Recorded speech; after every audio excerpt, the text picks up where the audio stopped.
வணக்கம். அசுரன் வீழ்த்தப்பட்டவர்களின் வீரகாவியம், ராவணன் மற்றும் அவனது இனத்தாரின் கதை. எழுதியவர் ஆனந்த் நீலகண்டன், தமிழில் நாகலட்சுமி சண்முகம் அவர்கள். இந்நூலின் 3வது பகுதியை உங்களுக்காக சில பகுதிகளை வாசித்தும் சில விஷயங்களை உங்களுடன் பகிர்ந்து கொள்கிறேன். இப்புத்தகம் ஒரு அருமையான புத்தகமாக வெளிவந்துள்ளது. இப்புத்தகத்தில் ராவணன் தன் கதையை கூறுவதாக அமைந்துள்ளது. இதுவரை 2 பகுதிகளை சுருக்கமாக விவரித்த நான் 3வது பகுதியை உங்களுக்காக பகிர்ந்து கொள்கிறேன். இப்பொழுது புத்தகத்தில் உள்ள 4ஆம் பகுதி பேரரசன் மகாபலி என்று ஆரம்பிக்கிறது. இதில் ராவணன் சொல்வதாக ஆசிரியர் குறிப்பிடுவது, ராவணன் இளவயதில் பெரும் துன்பங்களை அனுபவித்து, ஏற்றத்தாழ்வுகளை அனுபவித்து, தன்னிடமிருந்து விலகி, தாயிடமிருந்து பிரிந்து வேறு இடத்திற்கு மாறி வருகின்ற பொழுது ஏற்படும் அனுபவங்களை விவரிப்பதாகவும், அவன் சந்திக்கும் மக்களை பற்றி கூறுவதாகவும் இந்நூலில் அழகாக ஆசிரியர் கூறுகின்றார். இந்த 4வது பகுதியில் அவர் மேலும் விவரிக்கிறார். திடீரென்று எல்லா சத்தங்களும் நின்று போய் ஓர் அச்சமும் அமைதியும் நிலவியது என்று ராவணன் கூறுகிறார். ராவணன் இந்நூலில் மேலும் கூறுவதாக, அப்பொழுது அதிர்வுடன் ஆழமான குரல் ஒன்று எங்கள் கண்களில் கட்டப்பட்டிருந்த பட்டிகளை அவிழ்க்குமாறு ஆணையிட்டது. ஒரு பெரிய கல் நாற்காலியில் மிக வயதான ஒரு மனிதர் அமர்ந்திருந்ததை நாங்கள் பார்த்தோம். அவர்கள் எங்களை தீர்க்கமாக உற்று பார்த்தார். பதிலுக்கு நான் என் தன்னையை நன்றாக உயர்த்தி அவரை முறைத்து பார்த்தேன். வார்த்தைகளால் விவரிக்கப்பட முடியாத ஒரு சாந்தம் அவர் முகத்தில் ஒளிர்ந்தது. அவரது ஒட்டுமொத்த முகத்தையும் ஆட்கொண்ட ஒரு புன்னகை அவரது முகத்தில் மெதுவாக மலர்ந்தது. அவரது புன்னகை ஆண்டாண்டு கால ஞாலத்தை தெரிவித்தது. அவர் யாரென்று மெல்ல மெல்ல எனக்கு புரிபடத் தொடங்கியது. அவர்தான் மகாபலி. ராவணன் பல இடங்களை கடந்து தப்பித்து கடைசியாக ஒரு இடத்தில் மாட்டிக்கொண்ட பொழுது அவ்விடத்தில் அவன் மகாபலியை சந்திப்பதாக இந்நூலில் கூறப்பட்டுள்ளது. அதையே இப்படி விவரிக்கிறார் ஆசிரியர். அசுர அரசர்களில் மிக வலிமை வாய்ந்த அரசர் அவர். அறிவார்ந்த ஞானி, வலிமையானவர், கற்றறிந்தவர், அன்பானவர், சமுதாய நியாயத்தை நிலைநிறுத்தியவர், தர்மத்தின் அடையாள சின்னம். மகாபலியை பற்றி சிந்திக்கும் போது வாழ்த்துரைகள் போதுமானதாக இருப்பதில்லை. ஒரு கண்டத்தை நியாயமாக ஆண்டிருந்தார். ஆனால் தன்னிடம் பிச்சை கேட்டு வந்த தேவர்கள் இனத்தைச் சேர்ந்த வாமன விஷ்ணு என்ற ஒரு ஏழை பிராமணனுக்கு தான் கொடுத்த வாக்கிலிருந்து அவர் பின்வாங்க விரும்பாத காரணத்தால் அவர் தனது சாம்ராஜ்யத்தை முழுவதையும் இழந்திருந்தார். அசுர தலைநகரத்தில் இருந்து ஒரு பிராமண கல்வி மையத்தை நிர்மாணிப்பதற்கு தனக்கு 3 அடி நில வேண்டும் என்று கேட்டு ஒரு ஏழை பிராமணனாக மாறுவேடம் அணிந்து வாமன விஷ்ணு வந்ததாகவும், தான் கொடுத்த வாக்கிலிருந்து பின்வாங்க விரும்பாத மகாபலி அசுர தலைநகரில் தேவ பிராமணர்கள் தங்களது மதத்தை போதிப்பதற்கு அனுமதி கொடுத்தார். விரைவில் இச்சிறிய மையம் மாபெரும் சமய பரப்பு நிலையமாக வளர்ந்தது. அது சூழ்ச்சிக்கும் ராஜசதிக்குமான ஒரு செழிப்பான பூமியாக விளங்கியது. இறுதியில் தங்களை எது தாங்கி இருந்தது என்பதை அசுர இன அறிவாளிகள் தெரிந்து கொள்வதற்கு முன்பாக தேவ பிராமணர்கள் கடைசி அசுர சாம்ராஜ்யத்தை ஆட்கொண்டு விட்டிருந்தனர் என கூறப்பட்டுள்ளது. ஆனால் மகாபலி தொடர்ந்து ஒரு மாபெரும் மனிதராகவே வாழ்ந்து வந்திருக்கிறார். எனது குழந்தை பருவ கதாநாயகனை நேரில் கண்டு வியந்ததாக ராவணன் குறிப்பிடுவதாக ஆசிரியரின் நூலில் மேலும் ராவணன் கூறுகிறான், கேள்விப்பட்டிருந்த கற்பனை கதைகளும் புராண கதைகளும் என் கதாநாயகனை பற்றி என் மனதில் பதிய வைத்திருந்த நேர்த்தியாக செதுக்கப்பட்டது போன்ற அம்சங்களுடன் கூடிய அவரது முகத்திற்கு இணையாக இருக்கவில்லை. ராவணன் மகாபலியை பார்த்து, பேரரசே, நாங்கள் செல்வத்தை தேடி வந்துள்ளோம். தென்கடல்களில் உள்ள இலங்கை எனும் முத்துத்தீவைச் சேர்ந்தவர்கள் நாங்கள் என்று கூறினேன். இதை கூறிய போது என் பூர்வீகத்தில் இருந்து என்னால் தப்பிக்க முடியவில்லை. எங்களது முகவரி கூட கடன் வாங்கப்பட்ட ஒன்றுதான். கைகேசின் மகன்கள் நாங்கள். குபேரன் எங்கள் மாற்றாந்தாயின் மகன். என் பெயர் ராவணன். இவர்கள் எனது சகோதரர்கள் கும்பகர்ணன் மற்றும் விபீஷணன் என்று கூறியிருக்கிறான் ராவணன். அப்பொழுது மகாபலி சொல்லுகிறார், ராவணா, உன்னுடைய பிரபலத்துவம் உனக்கு முன்பாகவே இங்கு வந்து சேர்ந்து விட்டது. நான் சந்தேகித்தது சரிதான். கடந்த சில வருடங்களாக நீ செய்து வந்திருந்த மோசமான காரியங்கள் பற்றிய தகவல்கள் எனது உளவாளிகள் மூலம் என்னிடம் வந்துள்ளது. உன்னை போன்ற மூர்க்கர்கள் அசுர பழங்குடியில் பிறந்துள்ளது துரதிருஷ்டவசமானதுதான். நீ உன்னை ஒரு வீரன் என்று அழைக்கிறாய். உன்னுடைய ஒட்டுமொத்த தன்மைக்கு காரணம் உன்னுடைய கலப்பின இரத்தம்தான் என்று நான் நினைக்கிறேன் என மகாபலி கூறுகிறார். மேலும் அவர் ராவணனை பற்றி கூறுகிறார், உன்னிடம் ஏதோ ஒரு மாபெரும் லட்சியம் உள்ளது என்றும் உன் கனவுகளை அடையும் முறை நீ ஒருபோதும் நிற்கப் போவதில்லை என்றும் ஏதோ ஒன்று என்னிடம் கூறுகிறது. நிலை கொள்ளாமலும் திக்கற்றும் இருக்கிற உன் மனதில் எந்த சக்தி ஒளிந்திருக்கிறது என்று உனக்கு தெரியாது. முறையான பயிற்சியும் வழிகாட்டுதலும் உனக்கு கொடுக்கப்பட்டால் தீவினைக்கு அஞ்சாத ஓர் எதிரியின் பாதங்களுக்கு அடியில் நசுக்கப்பட்டு கொண்டிருக்கின்ற நமது கோடிக்கணக்கான மக்களுக்கான விமோசனமாக உன்னால் ஆக முடியும் என்ற ஒரு சிறு துளி நம்பிக்கை என்னுள் துளிர் விடுகிறது. ராவணா, மகாபலியின் எளிமையான இந்த உறைவிடத்திற்கு உன்னை நான் வரவேற்கிறேன். நீ விரும்பும் வரை நீ இங்கு இருந்து கொள்ளலாம். ஆனால் மிக முக்கியமாக நீ அதிகமானவற்றை கற்றுக்கொள்ள வேண்டும். ஒரு திறந்த மனத்துடன் வா. இங்கு நீ கற்றுக்கொள்வதற்கு ஏராளமான விஷயங்கள் இருக்கின்றன என்பதை நினைவில் கொள் என்று மகாபலி கூறுகிறார். மேலும் ஆசிரியர் இவ்விடத்தில் கூறுகிறார், ஹரண்யன் ஒரு காற்றுப்பன்றியால் குத்தி கிழிக்கப்பட்டு கொல்லப்பட்டான். ஹரண்யேஷன் தனது மகனான பிரகலாதனின் நம்பிக்கை துரோகத்திற்கு ஆளானான். தேவர்களின் அரசனான இந்திரனுடன் சேர்ந்து பிரகலாதன் சூழ்ச்சி செய்ததாக கூறுகிறார். பரசுராமர் என்ற பிராமணன் தான் எல்லாவற்றையும் துவாம்சமாகக்கூடிய ஒரு கோடாலியுடன் கூடிய ராமன். அவன் தெற்கில் பயங்கரமான தாக்குதல்களை நிகழ்த்துவதற்காக உருவானவன் அவன்.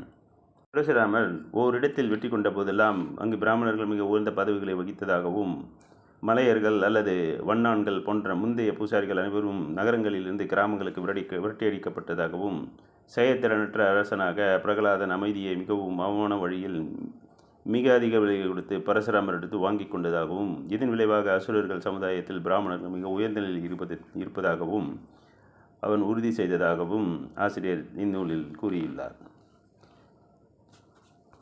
மேலும் ராவணன் சொல்கிறான், நாங்கள் ஒரு குகையின் மூலையை அடைந்தபோது எங்களை அழைத்து சென்ற முதியவர் திடீரென்று நின்று எங்களை நோக்கி திரும்பினார். நீங்கள் உறங்குவதற்கான இடம் இதுதான். நாளை உங்களுக்கான பாடங்கள் துவக்கப்படும். இவ்வாறாக ராவணன் தப்பி ஓடி வந்ததையும் ஒரு குகையில் அடைக்கலமானதையும் அவன் அங்கு மகாபலியின் ஆட்களால் சூழப்பட்டதையும் பின்பு மகாபலியை நேரில் சந்தித்ததையும் மகாபலியின் ஆணைக்கிணங்க அவ்விடத்தில் கல்வியும் மற்ற பயிற்சிகளையும் பெறுவதற்காகவும் ராவணன் அங்கு தங்கியதாகவும் இந்நூலில் ஆசிரியர் குறிப்பிட்டுள்ளார். இந்நூலின் பாகம் 5 10 முகத்தோன் என்ற தலைப்பில் ராவணனை பற்றி ஆசிரியர் மேலும் கூறுகிறார். இந்நூலில் வருகின்ற ஒரு பெயர் பிரம்மன் என்றும் கூறுகின்றார். நீண்டு வழிந்தோடிய வெந்தாடி முதியவர் காலையில் எங்களை எழுப்பி எங்கள் காலை கடன்களை முடிப்பதற்காக அருகில் இருந்த மலையின் அருகே ஓர் ஓடைக்கு எங்களை அழைத்துச் சென்றார். எங்களிடம் கூறுவதற்கு தன்னிடம் ஏதோ ஒரு கதை இருந்ததை திடீரென கண்டுபிடித்தது போலவும் அக்கதையை கேட்பதற்கு மிக ஆர்வமாக பார்வையாளர்களை எங்களில் தான் கண்டதைப் போலவும் அக்கணத்தில் அவர் சற்று அதிகமாக பேசினார். மக்கள் அவரை பிரம்மன் என்று அழைக்கின்றனர் என்றும் கூறுகிறார். அந்த பிரம்மன் என்பது அவருடைய குடும்ப பெயராகும். அந்த பிரம்மன் கூறுவதாக மேலும் கூறுகிறார், கற்பித்தல் எங்கள் இரத்தத்தில் ஓடுகிறது. பண்டைய காலம் முதலாக நாங்கள் குருமார்களாக இருந்து வந்துள்ளோம். அறிவு குழுவில் 4 குருமார்கள் இருந்தனர். அசுர சாம்ராஜ்யம் நெடுகிலும் பரவி கிடந்த நூற்றுக்கணக்கான பள்ளிகளுக்கான பாடங்களை ஒவ்வொரு வருடமும் அவர்கள்தான் தீர்மானித்தனர். இன்று இருக்கிற அசுர உலகத்தை நாங்கள் தான் படைத்தோம்.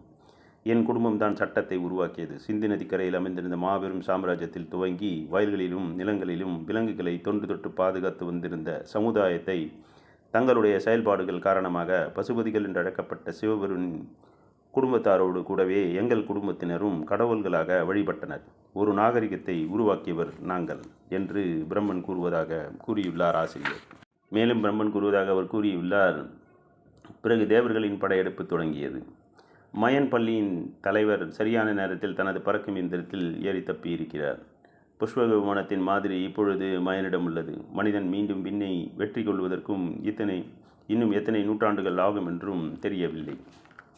மேலும் ராவணன் குறிப்பிடுவதாக ஆசிரியர் கூறுவது, எங்கள் வாழ்விலிருந்து நெடுங்காலமாக தொலைந்து போயிருந்த எங்கள் தந்தையாகவும் நாங்கள் விட்டுவிட்டு வந்திருந்த எங்கள் தாயாராகவும் எங்கள் குருவாகவும் எங்கள் கடவுளாகவும் எங்கள் காப்பாளராகவும் பிரம்மா உருவெடுத்தார். பிரம்மன் குடும்பத்தைச் சேர்ந்த பல தலைமுறையினால் மெருகேற்றப்பட்ட தூய்மையான ஞானம் அந்த முதியவரிடமிருந்து பெருகி வழிந்தது. அது என்னை முழுமையாக ஆட்கொண்டது, என்னை கவர்ந்தெழுத்தது. நீண்ட காலமாக தொலைந்து போயிருந்த கலைகள், நீண்ட காலமாக மறைக்கப்பட்ட உரைகள் ஆகியவற்றை பிரம்மன் எங்களுக்கு கற்றுக் கொடுத்தார். இந்நூலில் பிரம்மன் கூறுவதாக சில உணர்ச்சிகளை எப்படி அறிய வேண்டும், எப்படி அடக்க வேண்டும் என்பதாக கூறப்பட்டுள்ளது. ராவணன் இதனை கேட்டு என்ன பதில் அளிக்கிறான் என்பதை ஆசிரியர் விரிவாக இங்கு கொடுத்துள்ளார். இதில் சுருக்கமாக சொல்லப்படுவது என்னவென்றால், கோபம்தான் மிகவும் கீழான உணர்ச்சி. உன் அறிவை குழப்பி உன்னை முட்டாள்தனமான காரியங்களை செய்ய வைக்க அதனால் முடியும். கர்வம், ஆணவம் கர்வத்திலிருந்து முளைத்து தெளிவான சிந்தனையும் பார்வையையும் கொள்கிறது. மகிழ்ச்சியும் வருத்தமும் பகலையும் இரவையும் வெறுமனே 2 நிலையான உண்மைகள். மிக மேன்மையான அறிவை கொண்டுள்ள ஒருவன் இந்த உணர்ச்சிகளால் ஒருபோதும் பாதிக்கப்படுவதில்லை. பயம் என்பது ஒரு உணர்ச்சி அல்ல, அது ஒரு நோய். அது ஒரு தலைவனிடமிருந்து அவனை பின்பற்றுபவர்களிடம் பரவுகிறது. சுயநலத்தை அதிகமாக கண்டிக்கத்தக்க விஷயம் வேறொன்றுமில்லை. தன்னை பற்றி மட்டும் நினைக்கும் ஒரு மனிதன்தான் எல்லோரும் விட மிகவும் துரதிர்ஷ்டமானவன். அன்பு என்பது சங்கிலி, போலி எனும் அரவைக்கல்லோடு உன்னை கட்டி போடுகிறது. இறுதியாக உனது லட்சிய வேகத்தை உன் கட்டுப்பாட்டிற்குள் வைத்திருக்க வேண்டும் என்று ராவணனை கூறுவதாக இந்நூலில் ஆசிரியர் குறிப்பிட்டுள்ளார். ராவணா, உன் கண்ணில் கொழுந்துவிட்டு எரிந்து கொண்டிருந்த லட்சிய நெருப்பை என்னால் காண முடிகிறது. ஆனால் தேவையற்ற அபாயங்களை வீணாக விலை கொடுத்து வாங்கிக் கொள்ளாதே. உனக்கு சொந்தமானது என்று வாழ்க்கை எவற்றை வழங்குகிறதோ அவற்றை மட்டுமே எடுத்துக்கொள். உன் வாழ்க்கை அதன் சொந்த போக்கில் போகட்டும். லட்சியங்களை குறிவை, அவற்றை அடைவதற்கு கடுமையாக முயற்சி செய் என்று பிரம்மன் ராவணனிடம் கூறுவதாக ஆசிரியர் கூறுகிறார்.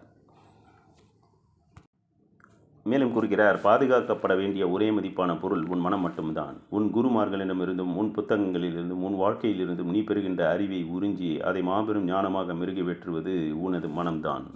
இவ்வாறாக பிரம்மன் ராவணனிடம் கூறிக்கொண்டிருக்கும்போது ராவணன் அதற்கு பதிலாக சில வார்த்தைகளை உரைக்கின்றான்.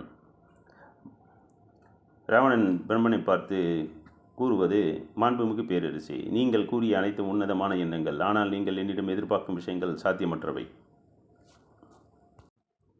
இதை கூறுவதற்கு நீங்கள் என்னை மன்னிக்க வேண்டும். வெற்றிக்காக நான் 9 உணர்ச்சிகளை அல்லது நீங்கள் அழைப்பது போல 9 சிந்திக்கும் தலைகளை களைவது நடைமுறையில் சாத்தியமானதா? நான் ஒரு நல்ல மாணவன். நான் எனது பாடங்களை சிறப்பாக கற்றிருக்கிறேன். ஆனால் எல்லா விஷயங்கள் குறித்தும் நான் எப்பொழுதும் எனது சொந்த அபிப்பிராயங்களையே கொண்டிருப்பேன். நான் அகங்காரத்துடன் பேசுவதாக நீங்கள் நினைக்கக்கூடாது. நான் கூறுவதை தயவுசெய்து காது கொடுத்து கேளுங்கள் என்று ராவணன் மகாபலி பேரரசை பார்த்து கூறுவதாக இந்நூலில் ஆசிரியர் குறிப்பிட்டுள்ளார். ராவணன் தனது 10 குணங்களை கொண்ட முகங்களை மாற்றிக்கொள்ள வேண்டும் அல்லது இழக்க வேண்டும் என்று கூறும்பொழுது அதற்கு பதிலாக எப்படி அந்த 10 குணத்துடன் வாழ்வேன், அந்த 10 முகத்துடன் வாழ்வேன் என்று மிக விவரமாக ஆசிரியர் இந்நூலில் குறிப்பிட்டுள்ளார். இறுதியாக ராவணன் கூறுகிறான் மகாபலி பேரரசரை நோக்கி, உங்களுக்கு ஏமாற்றத்தை ஏற்படுத்துவதற்காக நான் வருந்துகிறேன். ஆனால் நான் ஒரு ஆண்மகனைப் போல வாழ்ந்து ஒரு ஆண் மகனைப் போலவே மடிவேன். நான் ஒருபோதும் ஒரு கடவுளாக இருக்க முயற்சிக்க மாட்டேன். என் உணர்ச்சிகள் கூறுகின்றபடியே நான் வாழ்வேன். எதிர்கால தலைமுறையினர் என்னை பின்பற்றுவதற்குரிய ஒரு மாதிரி மனிதனாக நான் இருக்க விரும்பவில்லை. என் வாழ்க்கை என்னோடு துவங்கி என்னோடு முடிகிறது. ஆனால் என் வாழ்க்கையை நான் முழுமையாக வாழ்வேன். ஒரு மனிதன் எவ்வாறு இறக்க வேண்டுமோ அவ்வாறே நான் இறப்பேன். உங்கள் வார்த்தைகளில் கூறுவதானால் நான் 10 முகங்களை கொண்ட ஒரு மனிதனாக இருப்பேன். நான் 10 முகத்தோனாகவே இருப்பேன் என்று ராவணன் கூறுகிறான். ஆசிரியர் இந்த நூலை மிக எளிமையான வார்த்தைகளில் அழகாக விவரித்துள்ளார். இதனுடைய தமிழாக்கம் கொடுத்துள்ள நாகலட்சுமி சண்முகம் தெளிவான தமிழில் அழகாக வடிவமைத்துள்ளார். நான் இப்பொழுது இவ்வுரையில் குறிப்பிட்டுள்ள சில வார்த்தைகள் இப்புத்தகங்களிலிருந்து படித்துள்ளேன். இந்த புத்தகத்தை வாங்கி படித்தால் மட்டுமே இதனுடைய முழுமையான பலனை அறிய முடியும். அவ்வளவு மிகச்சிறப்பாக இந்நூல் அமைந்துள்ளது. தொடரும். மீண்டும் சந்திப்போம்.